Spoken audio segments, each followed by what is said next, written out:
Hello everyone. तो आज हम जो क्वेश्चन सॉल्व करने जा रहे हैं वो है हमारा 9.1 का क्वेश्चन नंबर 7। ठीक है, तो पहले क्वेश्चन को पढ़ते हैं। क्वेश्चन क्या है हमारा, from a point on the ground the angle of elevation of the bottom and top of a transmission tower.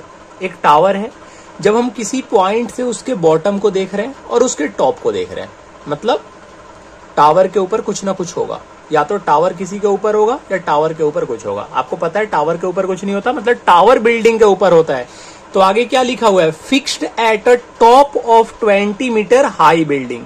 कितने मीटर की बिल्डिंग है, 20 मीटर हाई बिल्डिंग है। ठीक है, तो 20 मीटर की हाई बिल्डिंग है, उसके ऊपर टावर फिक्स किया गया है। समझो क्वेश्चन को ध्यान से समझो। बोल रहा है from a point on a ground, ये ग्राउंड है पूरा का पूरा, इसके किसी भी पॉइंट से जब हम टावर को देखते हैं, टावर के टॉप को और बॉटम को देखते हैं, टावर किस पे फिक्स है, टावर 20 मीटर हाई बिल्डिंग पे फिक्स है।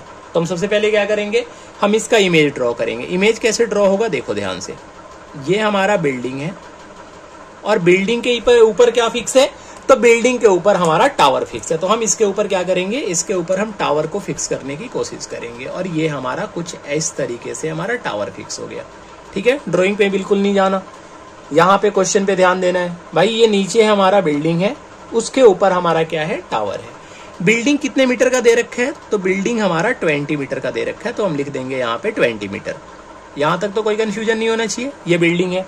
बोल रहा है कि इस ग्राउंड पे किसी भी पॉइंट से, मान लेते हैं ग्राउंड पे ये एक पॉइंट है, यहां से जब हम, ये टावर है, अभी मैं लिखूंगा नाम, पहले आप क्वेश्चन को समझो क्वेश्चन क्या बोल रहा है। जब हम टावर के सबसे ऊपर वाले हिस्से को देखते हैं, तो हिस्से को देखते हैं तो ये हमारा लाइन ऑफ साइट बनेगा। ये जो मैं लाइन मिला रहा हूं ये हमारा क्या बन रहा है, ये हमारा लाइन ऑफ साइट बन रहा है। क्या बन रहा है, हमारा लाइन ऑफ साइट। और ये लाइन ऑफ साइट कितने डिग्री का एंगल बना रहा है, तो ये लाइन ऑफ साइट आपका कितने डिग्री का एंगल बना रहा है, ये लाइन ऑफ साइट आपका बना रहा है 60 डिग्री का एंगल, क्योंकि टॉप को देख रहे हैं ना। और टॉप कहां पे लिखा हुआ है, पहले बॉटम है फिर टॉप है, मतलब यहां पे पहले ये बॉटम है और फिर क्या है आपका टॉप है। तो बॉटम कितने डिग्री का एंगल बना रहा है, तो बॉटम आपका बना रहा है 45 डिग्री का एंगल।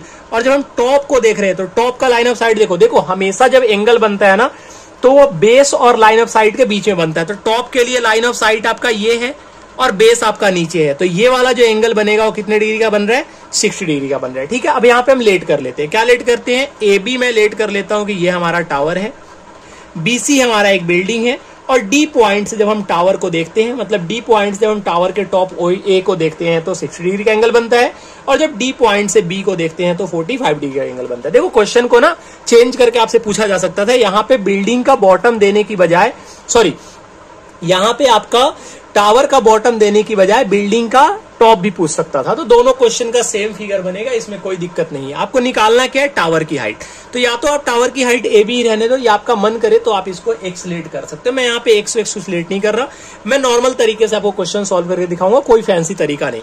यहाँ पे देखो, सबसे पहले हम लेट कर लेंगे कि let A B is a height of tower, क्योंकि हमने ए बी को क्या माना है, ए बी को हमने टावर माना है। तो हम लिख लेंगे A B is a height of tower and BC is building, and BC is building. BC क्या है हमारा, बीसी बिल्डिंग है, यही है ना, हाँ, BC is a building, BC हमारा क्या है, बिल्डिंग है। यहां तक तो समझ में आ गया होगा। जब हमने ए बी टावर को मान लिया और बीसी इसको मान लिया, आपको पता है कि ट्रिगो निकालने के लिए हमें राइट एंगल ट्रायंगल चाहिए था, और राइट एंगल ट्रायंगल हमारा क्या बन रहा है, तो हमारा यहाँ पे दो राइट एंगल ट्रायंगल बन रहे हैं, एक आपका ए सी डी बन रहा है और एक ये छोटू सा बी सी डी बन रहा है। तो आप यहाँ पे दो ट्रायंगल लेके इनको सॉल्व कर सकते हो। कौन कौन से ट्रायंगल लोगे, एक बार आप लोगे in triangle B C D, और एक बार आप लोगे in triangle A C D, in triangle A C D. ठीक है, मैं जल्दी में इसको क्वेश्चन को सॉल्व करना आपको सिखा रहा हूं, कोई ज्यादा कॉम्प्लिकेटेड नहीं करना है।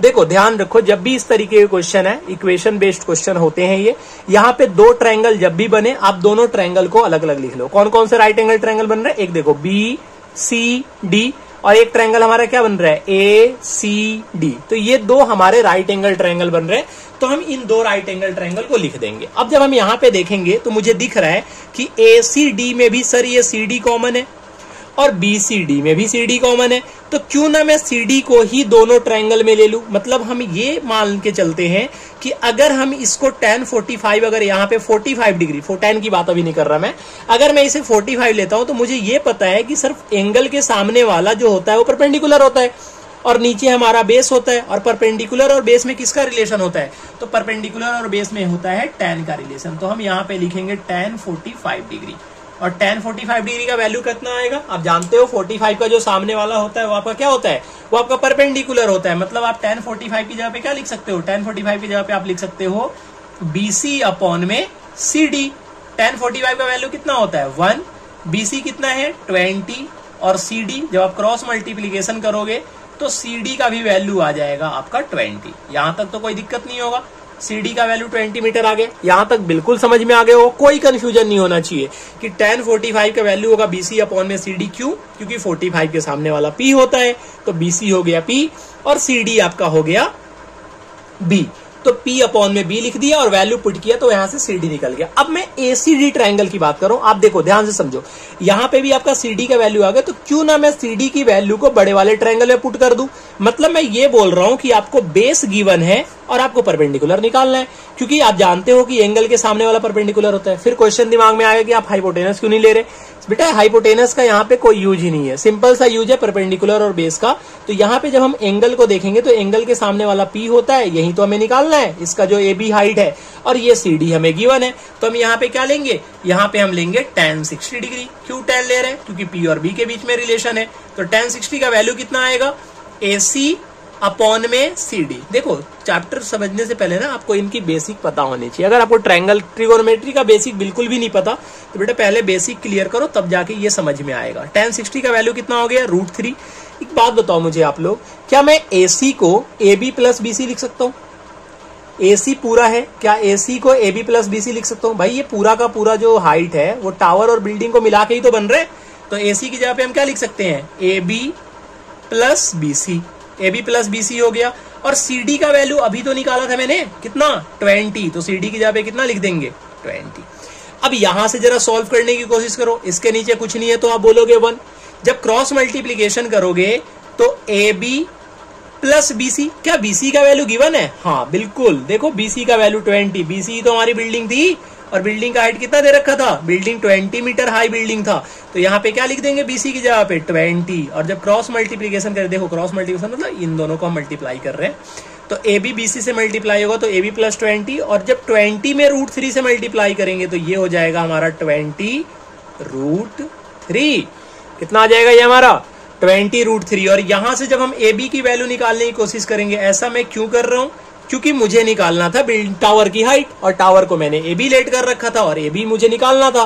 तो मैं क्या करूंगा, यहाँ पे 20 √3 माइनस 20 कर दूंगा, और जैसे ही मुझे ये दिखेगा 20 √3 माइनस 20, यहाँ पे आप जानते हो कि रूट में से कोई भी नंबर माइनस नहीं होता है, तो आप यहाँ पे बड़ा सिंपल सा तरीका अपनाओगे कि AB इज इक्वल टू कितना होगा 20 √3 प्लस 20 उधर गया तो मैंने माइनस 20 लिख दिया। आप जानते हो रूट में से कोई भी नंबर माइनस नहीं होता है। जब भी ऐसा केस है आप कॉमन देख लो, दोनों में 20 कॉमन है, जैसे ही आप कॉमन निकालोगे यहाँ पे आपका आएगा √3 और माइनस यहाँ पे बचेगा 1, और यही आपका आंसर है। आप चाहते तो यहीं पे भी आंसर को छोड़ सकते थे, लेकिन वहां पे हम आंसर को ना छोड़ के हम पूरी तरीके से इनको एक्सपेंड करके लिख देंगे, मतलब कॉमन निकालेंगे और जो हमारा आंसर आएगा वही हमारा आंसर हो जाएगा। तो हमारा आंसर कितना हो गया 20 √3 माइनस 1 मीटर। तो हम लास्ट में क्या लिखेंगे, ये आप लिख लेना या मैं लिख देता हूं। लास्ट में आप क्या लिखोगे, सो द हाइट ऑफ, क्योंकि ये जब तक आप नहीं लिखोगे फिर आपके क्वेश्चन करने का कोई फायदा नहीं हुआ, क्योंकि एग्जामिनर को ये पता ही नहीं चल पाएगा कि आपने क्या सॉल्व क्या किया, क्या निकाला क्या है।